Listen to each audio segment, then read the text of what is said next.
안녕하세요. 인생사연 극장TV입니다. 오늘도 찾아와 주셔서 감사합니다. 이야기를 시작하겠습니다. 오늘 들려드릴 이야기는 한 어머니의 숭고한 사랑과 그 끝에 찾아온 배신에 관한 이야기입니다. 자식을 향한 부모의 마음이란 얼마나 깊고 넓은지, 그리고 그 사랑이 때로는 어떤 결과를 가져오는지 함께 보시겠습니다. 이 이야기의 주인공은 올해 63세 김순덕 씨입니다. 전라남도 작은 시골 마을에서 태어나 평생을 성실하게 살아온 평범한 어머니였습니다. 남편을 일찍 여의고 혼자 힘으로 아들 하나를 키워낸 억척스러운 여성이기도 했습니다. 순덕 씨의 아들 민수는 어려서부터 공부를 잘했습니다. 시골 마을에서는 보기 드문 수재였죠. 초등학교 때부터 반에서 1등을 놓쳐본 적이 없었고 중학교에서도 전교 1등을 유지했습니다. 선생님들은 모두 민수가 서울의 좋은 대학에 갈 것이라고 확신했습니다. 순덕 씨는 아들의 미래를 위해 모든 것을 쏟아부었습니다. 새벽부터 밤늦게까지 남의 집 농사일을 도우며 품삯을 벌었고 주말에는 시장에서 야채를 팔았습니다. 손가락 끝이 터지고 허리가 아파도 참았습니다. 아들이 도시 아이들과 경쟁하는데 부족함이 없도록 하기 위해서였습니다. 민수가 고등학교에 올라가면서 상황은 더욱 급박해졌습니다. 좋은 대학에 가려면 학원비가 필요했는데 시골의 학원비도 만만치 않았습니다. 월 50만 원이 넘는 학원비를 대기 위해 순덕 씨는 밤잠을 포기했습니다. 새벽 4시에 일어나 도시락 반찬을 만들어 팔기 시작한 것입니다. 하지만 그것만으로는 부족했습니다.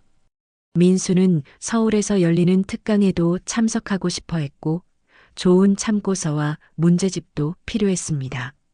순덕 씨는 고민 끝에 논 일부를 담보로 은행에서 돈을 빌렸습니다. 처음에는 500만 원이었습니다.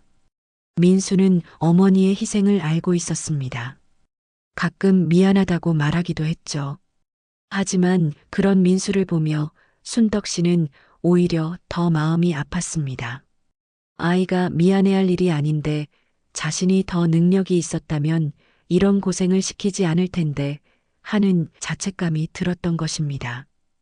드디어 수능을 치른 민수는 서울의 명문대학에 합격했습니다. 순덕 씨는 기쁨의 눈물을 흘렸습니다.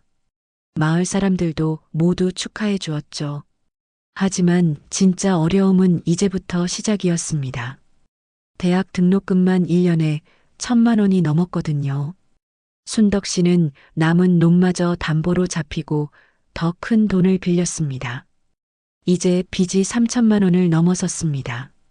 하지만 아들의 대학 생활을 위해서라면 감수할 수 있는 일이었습니다.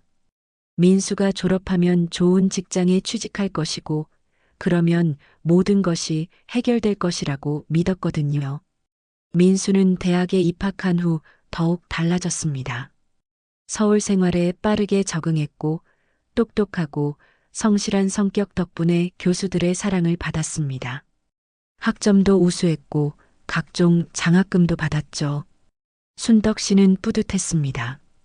자신의 선택이 옳았다는 확신이 들었거든요. 하지만 민수의 생활비는 계속 늘어났습니다.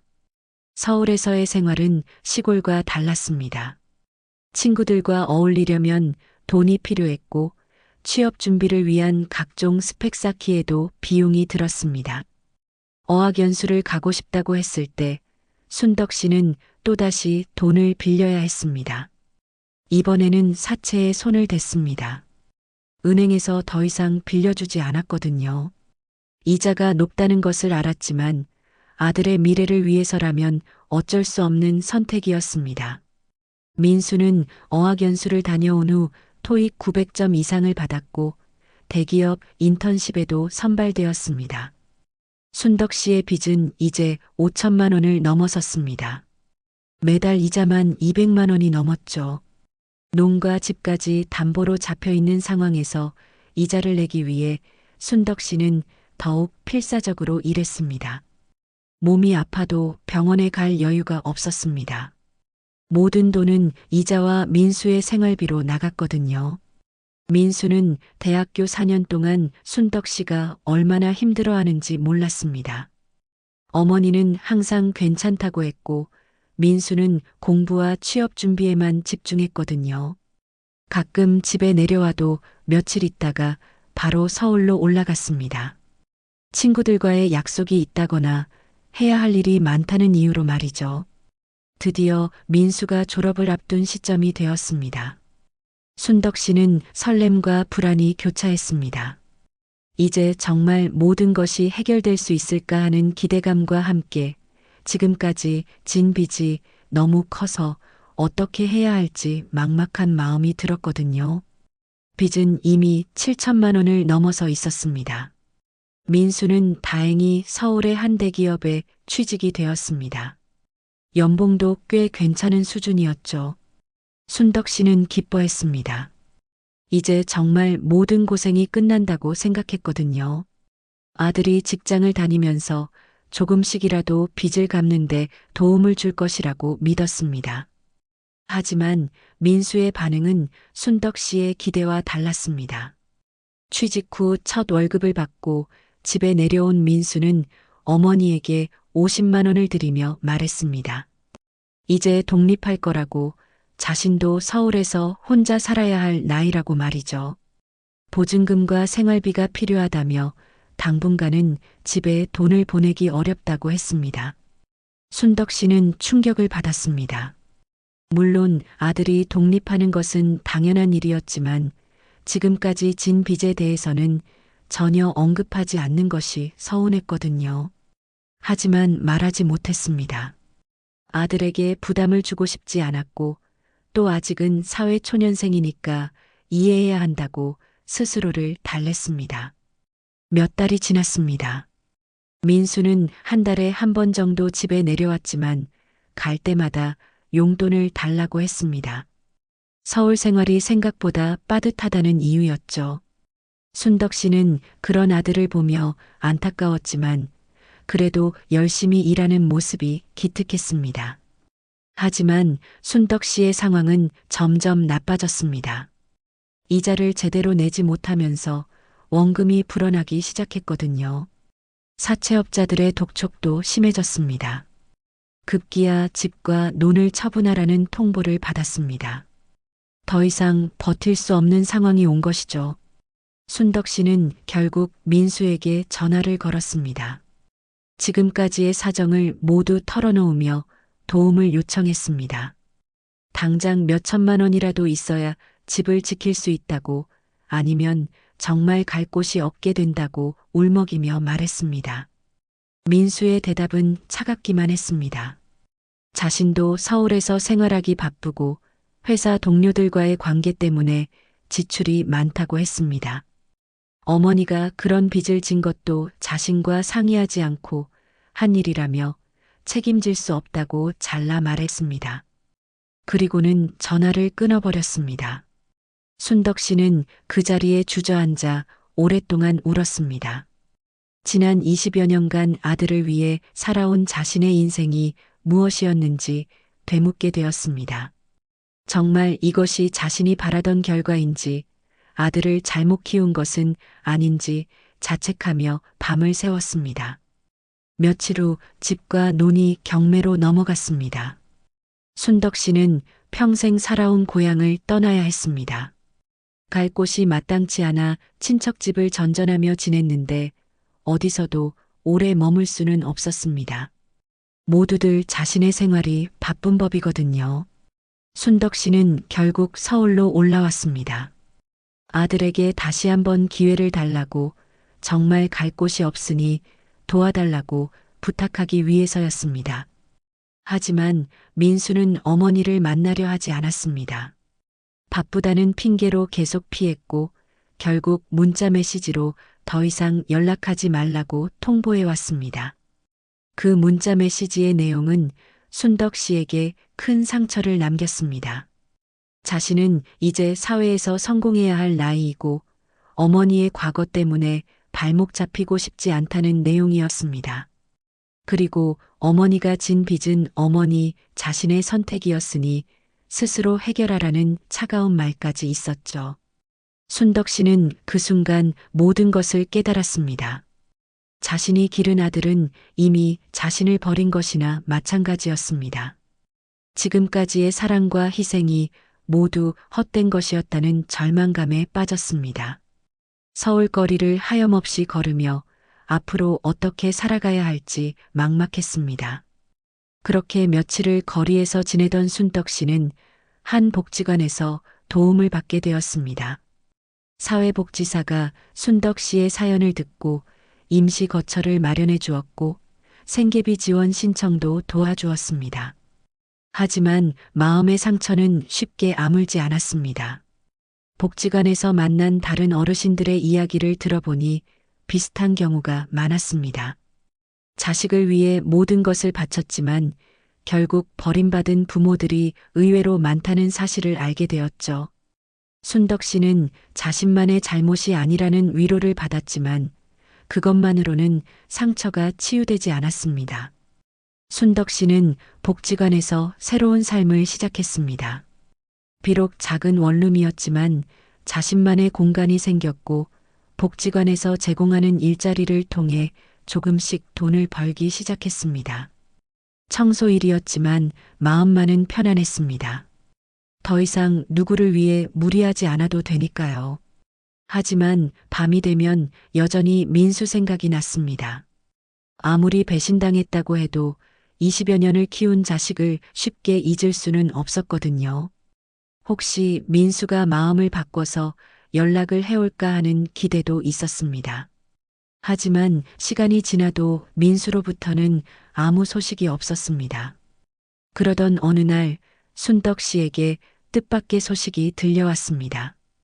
고향 마을에서 온 전화였는데 민수가 회사에서 큰 문제를 일으켰다는 내용이었습니다. 횡령 혐의로 경찰 조사를 받고 있다는 것이었죠. 마을 사람들이 뉴스에서 봤다며 알려준 것이었습니다. 순덕 씨는 처음에는 믿을 수 없었습니다. 그렇게 똑똑하고 성실하던 민수가 그런 일을 저질렀다니 말이 안 되었거든요.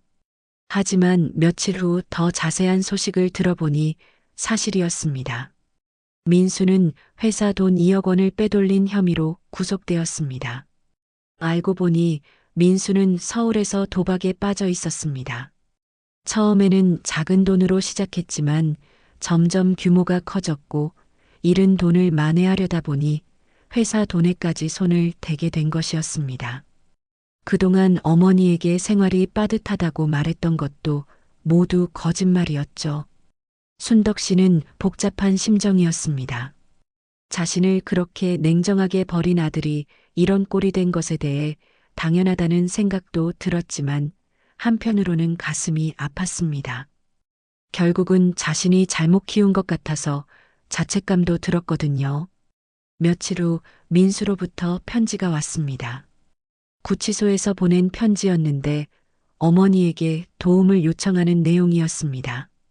변호사비가 필요하다며 어머니만이 자신을 도와줄 수 있다고 애원하는 글이었죠. 그제서야 어머니 생각이 났다는 것이 더욱 서운했습니다. 순덕 씨는 편지를 읽고 또 울었습니다. 분명히 화가 나야 할 상황인데 마음 한구석에서는 여전히 아들이 걱정되었습니다. 그렇게 냉정하게 자신을 버렸던 민수였지만 결국은 자신이 낳아 기른 자식이었거든요. 하지만 순덕 씨에게는 민수를 도울 여력이 전혀 없었습니다. 자신도 겨우 하루하루를 버텨나가는 상황에서 변호사비를 구할 방법이 없었거든요. 그리고 설령 돈이 있다고 해도 과연 도와주는 것이 옳은 일인지 확신이 서지 않았습니다. 순덕 씨는 고민 끝에 민수에게 편지를 보냈습니다. 자신도 어려운 처지라 경제적으로는 도와줄 수 없지만 그래도 아들이니까 면회는 가겠다는 내용이었습니다. 하지만 앞으로는 자신의 힘으로 살아가야 한다는 단호한 메시지도 함께 담았죠.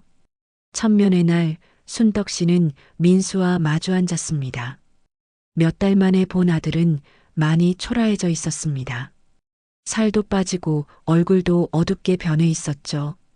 민수는 어머니를 보자마자 눈물을 흘리며 사과했습니다. 그동안 자신이 얼마나 잘못했는지 깨달았다고, 정말 후회한다고 울먹였습니다. 하지만 순덕 씨의 마음은 예전 같지 않았습니다. 물론 아들이 뉘우치는 모습을 보니 안쓰럽기는 했지만 이미 너무 많은 상처를 받았거든요.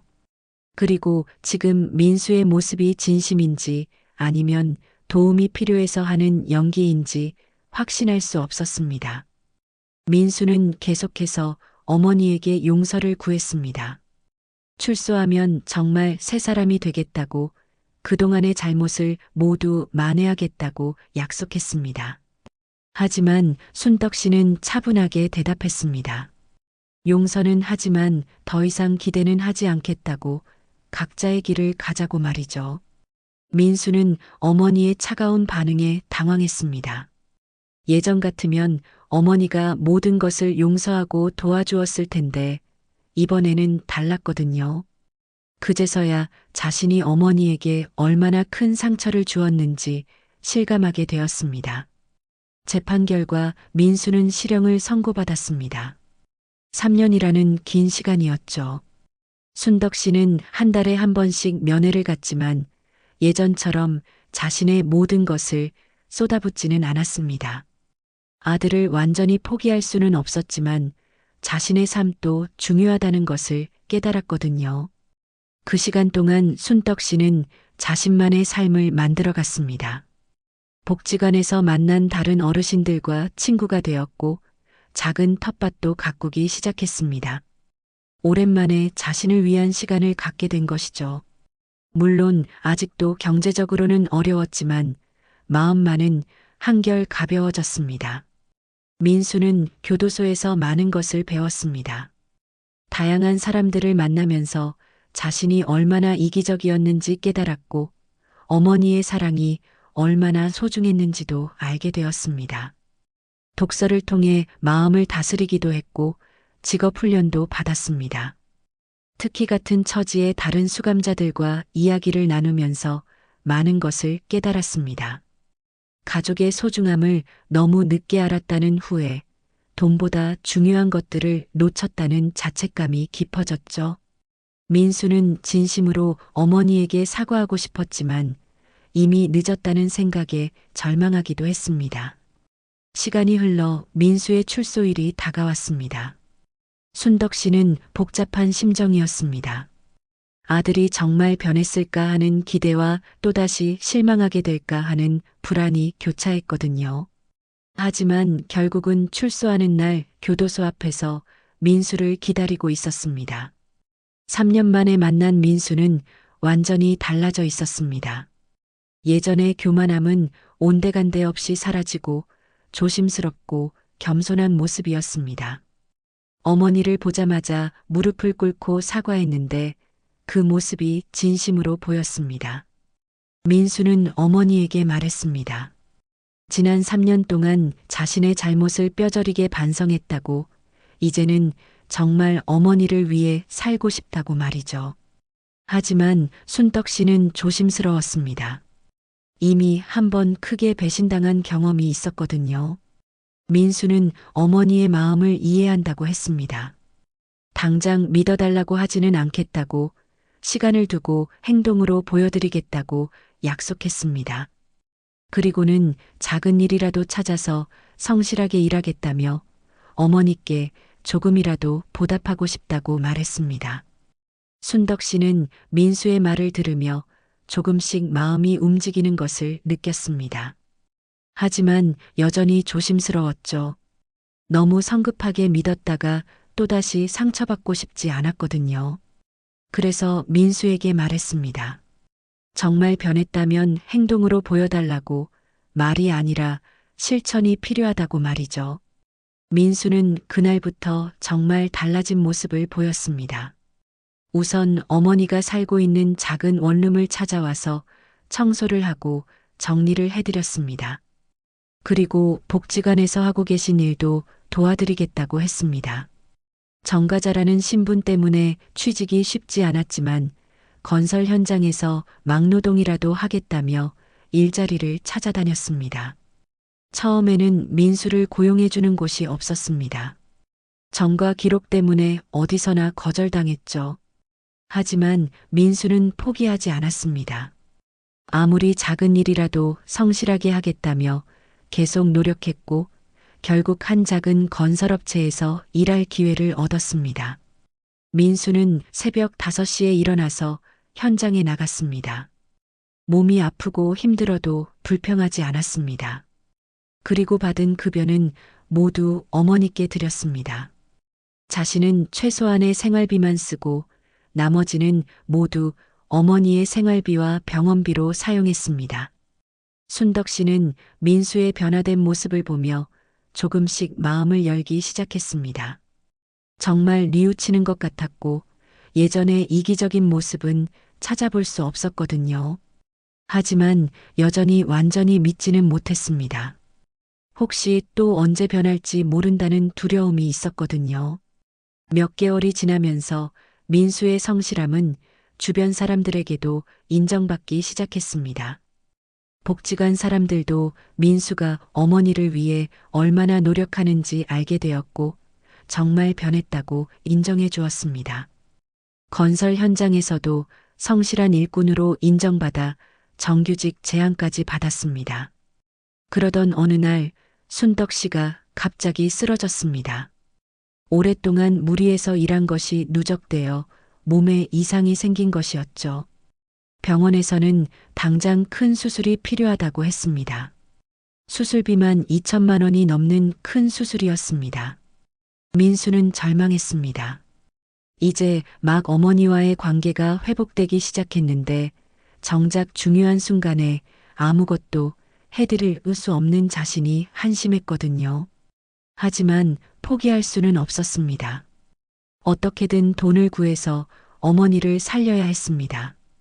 민수는 자신이 가진 모든 것을 정리했습니다. 비록 많지 않았지만 그동안 모은 돈과 회사에서 받을 수 있는 퇴직금까지 모두 합쳐도 부족했습니다. 그래서 과거 함께 일했던 동료들에게 머리를 숙이고 돈을 빌려달라고 부탁했습니다. 쉽지 않은 일이었습니다. 정가자인 자신을 믿고 돈을 빌려줄 사람이 많지 않았거든요. 하지만 민수는 포기하지 않았습니다. 무릎을 꿇고 빌어서라도 어머니를 살리고 싶었습니다. 정말 간절한 마음이었죠. 다행히 몇몇 사람들이 민수의 진심을 알아주었습니다. 비록 큰 돈은 아니었지만 조금씩 도움을 주었고 민수는 그 돈들을 모아서 수술비를 마련할 수 있었습니다.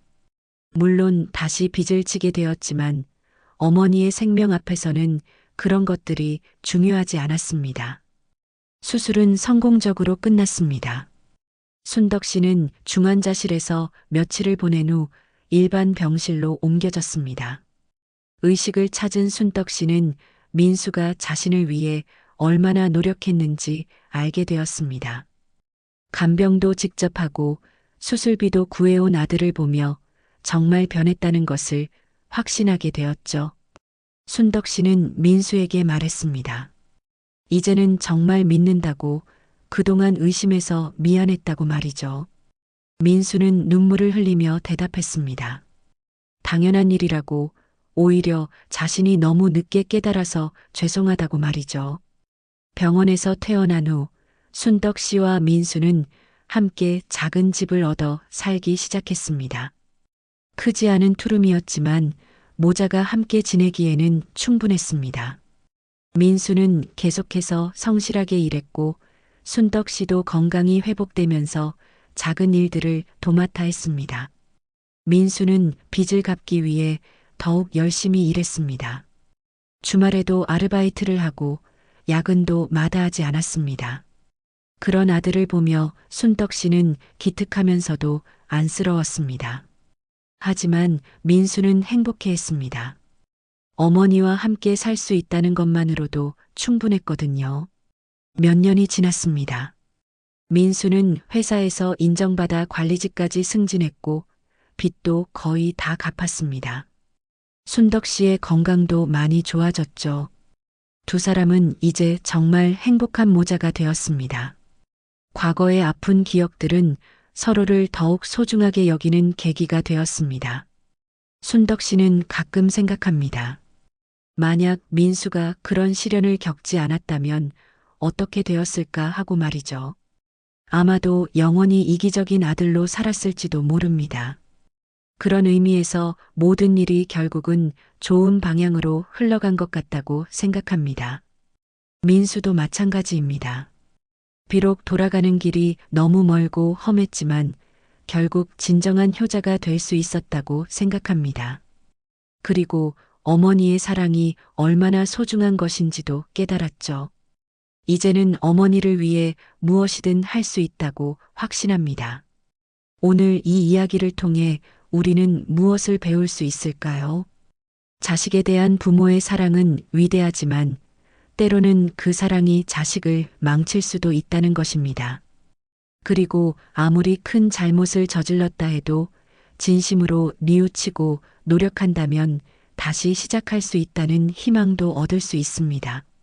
가족이라는 이름으로 무엇이든 용서받을 수 있다고 생각하는 것은 잘못입니다.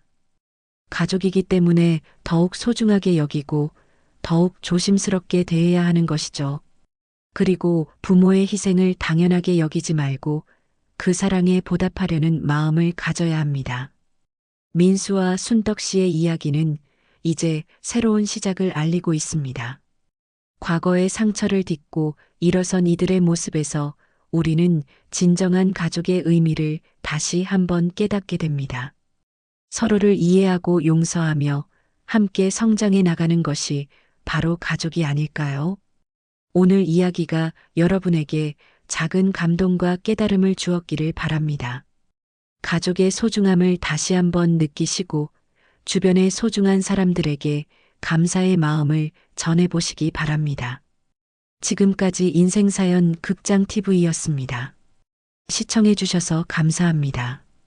다음에도 더 좋은 이야기로 찾아뵙겠습니다.